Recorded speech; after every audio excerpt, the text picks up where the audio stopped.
ஒரு இரவு, ஒரே ஒரு இரவு. ஆனால் அந்த ஒரு இரவு 1000 மாதங்களைக் காட்டிலும் சிறந்தது.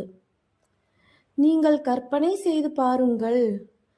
ஒரு இரவில் நீங்கள் செய்த தொழுகை, ஒரு இரவில் நீங்கள் படித்த குர்ஆன், ஒரு இரவில் நீங்கள் செய்த துஆ, 83 ஆண்டுகளுக்கும் மேல் செய்த நன்மைகளை விட அதிக நன்மை கிடைத்தால் அந்த இரவுதான் லைலத்துல் கத்ர். அல்லாஹ் திருக்குர்ஆனில் சொல்கிறான், லைலத்துல் கத்ர் 1000 மாதங்களைக் காட்டிலும் சிறந்தது. அந்த இரவில் மலக்குகள் பூமிக்கு இறங்குகிறார்கள். அல்லாஹ்வின் ரஹ்மத் எல்லா இடத்திலும் பரவுகிறது. அந்த இரவு முழுவதும் அமைதி, சமாதானம், பரக்கத். ஆனால் ஒரு கேள்வி, இவ்வளவு பெரிய இரவு நாம் அதை தவறவிட்டால், நபி ஸல்லல்லாஹு அலைஹி வஸல்லம் அவர்கள் கூறினார்கள், ஈமான் கொண்டு நம்பிக்கையுடன் லைலத்துல் கத்ரில் தொழும் ஒருவரின் கடந்த பாவங்கள் மன்னிக்கப்படும்.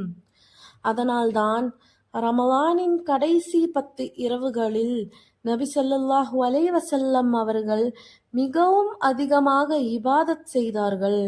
குறிப்பாக 21, 23, 25, 27, 29 இந்த ஒற்றை இரவுகளை நாம் கவனமாக தேட வேண்டும்.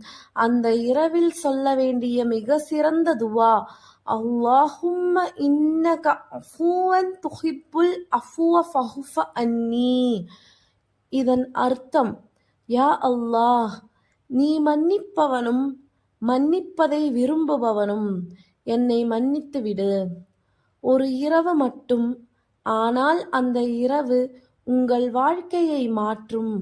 அதனால் இன்று இரவு தூக்கத்தை குறைத்து தொழுகையை அதிகப்படுத்துங்கள், குர்ஆன் படியுங்கள், அல்லாஹ்விடம் துஆ கேளுங்கள். யாருக்குத் தெரியும், இன்று இரவே லைலத்துல் கத்ர் இருக்கலாம். இந்த வீடியோ உங்களுக்கு நினைவூட்டலாக இருந்தால் இந்த சேனலை சப்ஸ்கிரைப் செய்யுங்கள். இதை மற்றவர்களுக்கும் பகிருங்கள்.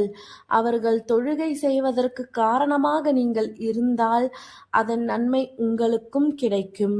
அஸ்ஸலாமு அலைக்கும் வரஹ்மத்துல்லாஹி வபரகாத்துஹு.